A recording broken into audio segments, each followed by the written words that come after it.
This is Capthorne Avenue in Harrow, a classic suburban street.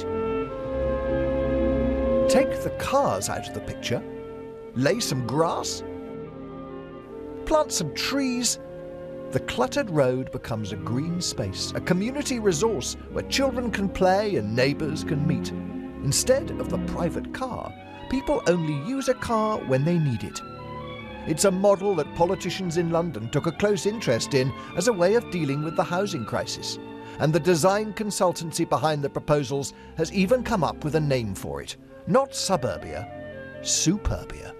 The point about the self-driven car is that it takes up much less space, it's much safer, it's smaller, and it's not there when you don't need it. But people really like having their car just outside, just in case. And when they get used to the new technologies, it'll be just like whistling for your dog. It will turn up immediately. We tried the idea on the residents of Capthorne Avenue. Could you give up your car? It Why is not not? possible. No. No! Do you really need a car? Yes, me need it.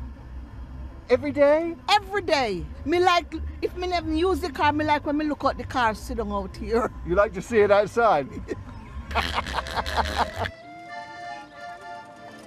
Taking cars out of cities is hardly new. In Freiburg in southern Germany, they started closing central streets to traffic in the 1950s. But now the idea has spread to residential neighbourhoods like Vauban, a suburb to the south.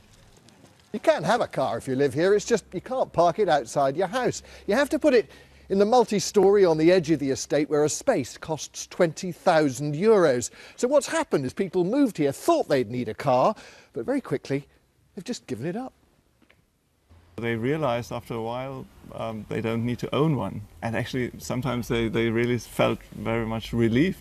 Kids go to school on their own, even to kindergarten, and it's nice. It might seem a long way from the streets of Harrow today, but if technology can provide all the convenience and independence of a car without having to own one, then perhaps suburban Britain is about to head down a new road. Mark Easton, BBC News, Capthorne Avenue.